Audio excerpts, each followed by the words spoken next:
afternoon and thanks for joining us. I'm Judy Simpson. We begin today's program with a life-saving appeal. The Red Cross of Vermont and New Hampshire is urging eligible donors to give blood or platelet donations. For a variety of reasons, the Red Cross says donations often decline in the summer months, but the need for blood remains constant all summer long. Across the Fence spoke with a Red Cross representative about what we can all do to help save lives.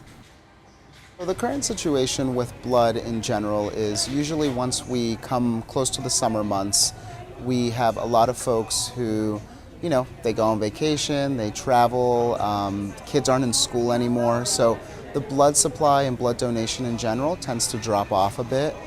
It's historically always kind of been that way. So usually around May we raise that awareness, April, May in the springtime, we really raise up the awareness. We have some campaigns for folks. I know Friday through Monday, I believe we're giving away free t-shirts, so there's always some promotional items just to get people interested and kind of walking through the door. But the current situation, it is pretty dire, and when I say dire, I mean in the sense that hospitals and the Red Cross itself feel comfortable having a certain amount of supply on stock, essentially. And when we get close to that limit, that threshold, then we start to put out some appeals, the urgent need or critical need. And sometimes it also includes specific blood types. So it may not be that the blood supply in general is in need, but it may be we really need O negative blood or we really need AB blood. So it really kind of, it's all an ebb and flow process. We do rely heavily on the colleges in the area. So once the summer comes, a lot of them go home, so we see definitely a dip as far as presentation of college students and things of that nature. So we also go to high schools throughout the school year, so we also are limited as far as where we can go with respects to blood collections in general. What's the most critical need? Right now we're really looking for platelet and plasma donors, so that's a little bit of a different process. That's something that we only do in the donor centers. That type of donation isn't available out like at your community blood drive, for example, like a church blood drive or a VFW, something along those lines. That's only done here at the Burlington Donor Center. Platelet and plasma donations are more often than not utilized for patients undergoing some type of chemotherapy or cancer treatment, some type of radiation therapy. So it's very important that we really have a really strong pool of those products because those products only have a shelf life of 5 days. There's a large variable of volatility that just exists with those products itself. So we really need to make sure that we have plenty on stock. I know currently the situation is, or our regional medical director is actually evaluating, hospitals are sending us information. He's actually evaluating the patients that are requiring platelets and plasma, and they're rationing the amount that they're transfusing right now because the stock is so low. So platelets and plasma are really where we need to get people through the door. The difficult thing about that is that it's much more of a commitment. It's not typically, you come in, you donate a pint, usually takes about an hour. To donate platelets and plasma, it's a minimum of a 2-hour process. So that's tough for folks to commit to. But obviously getting that awareness out. If you come in once a year to donate platelets, that makes a difference for somebody. You've issued an appeal for platelets and plasma. What exactly are those and how is that donation process different? Platelets are what basically help your blood from clotting. So cancer patients, when they undergo chemotherapy, a side effect of that is that the platelets actually die from the chemotherapy. So we have to reinfuse that person with a fresh set of platelets, in order for them to not bleed internally. So, it's kind of, chemotherapy kills the cancer cells, but it also kills the good cells as well. So that's the difficult thing with that. But with plasma donors, a lot of times those are utilized with specifically AB is the blood type we're looking for plasma, and A positive is the blood type we're looking for with platelets, just because those are the universal donors with respects to platelets and plasma. With plasma donation, where that is utilized is oftentimes burn victims or premature babies. It helps to redevelop tissue, so that's a very important aspect of the healing process for the specific patient. Besides these ones that we've talked about, are there other kinds of donations? Yeah, so we have actually 3 types of donations that we offer. We offer the platelet plasma donations, which like I said is only done in the donor center. That is always going to take you pretty much 2 hours, come and go. We also have what we call double red cell or power red cell donation, which is where you donate 2 units of red cells, and we don't keep all of your blood. We only keep the red cell portion, and we give you back your platelets and plasma. So it's actually, that takes about 35 minutes. So you're hooked up to a small little machine that actually draws your blood out, and then it separates it, keeps the red cells, and puts back in the platelets and plasma. So, you have to be a little bit of a bigger size in order to donate that. We want to make sure that you have enough blood volume to donate 2 units of red cells. And like I said, that takes about 35 minutes, but O negative is really where we're looking for that. O negative, O positive, because that's really where the red cells are utilized from those blood types.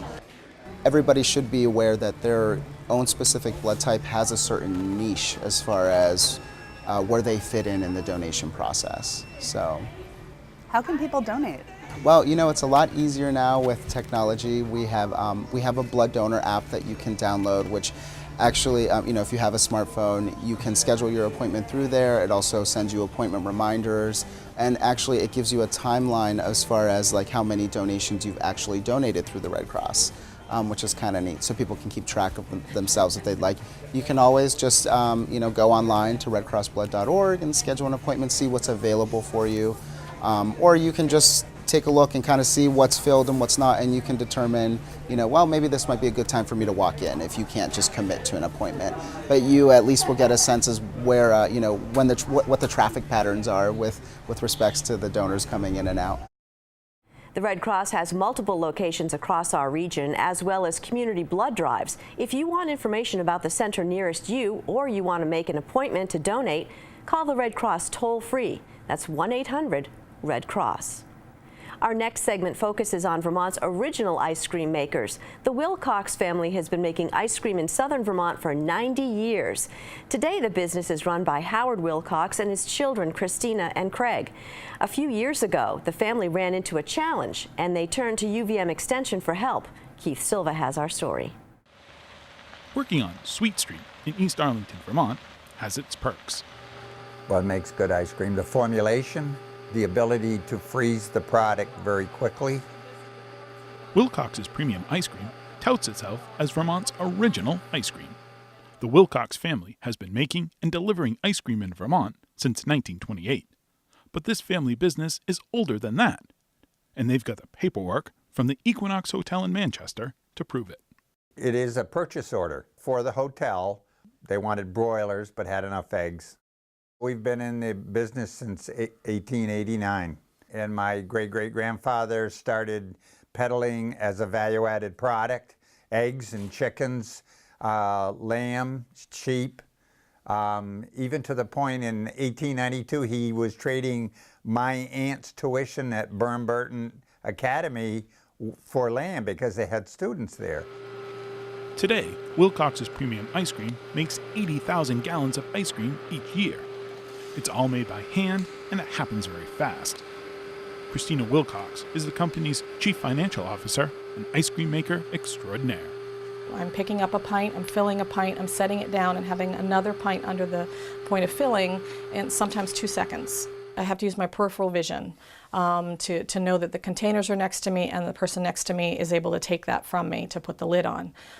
It requires an immense amount of teamwork. Everybody has to flow together and know what the next person needs. My team is very well trained, and I don't usually have to ask for anything. They know exactly what I need next. Before being made in East Arlington, Wilcox's premium ice cream was made at the family's dairy farm in Manchester. In 2001, a fire destroyed the ice cream production and distribution facilities at the farm. To keep their family business going, the Wilcoxes had to keep making ice cream, which meant miles. Lots of miles. After the fire happened, my dad and I started traveling to other locations wherever we could rent time in a facility. We brought all of our packaging, all of our raw materials. Our mix was made for us to our recipe. We would make what we used to maybe make in a week in a whole day. There were many weeks over many years that day exceeded 20 hours from start to finish. It was important for our family to continue our own private label, so we traveled into Massachusetts, into New York, into northern Vermont to produce our Wilcox label. And my daughter and I and my son, we'd get up at 4 in the morning, leave and go make like 1,300 gallons of ice cream, load it on the truck and come home, and then offload it into our storage units that we had at that time. So for us to have this facility today, it's like going from a Model T to a Cadillac. To maintain its freshness, ice cream has to be hardened off or frozen fast. Freezing ice cream quickly and efficiently requires what's called a blast freezer. There's only one slight problem. The floor of the freezer has to stay warm, at least warmish. We can freeze like 1,200 to 1,600 gallons an hour from plus 27 to minus 10 in less than 12 hours. It's like in the wintertime when it goes out and it gets really cold and it gets minus 20, the frost goes down on the ground. So now we have to protect the floor in our freezers from the frost permeating it down into the earth because it will heave the floor. To solve this frosty problem, Howard and Christina began working with University of Vermont Extension agricultural engineer Chris Callahan. I got involved with Wilcox through a referral from John Ryan at the Vermont Agricultural Development Program, VADP.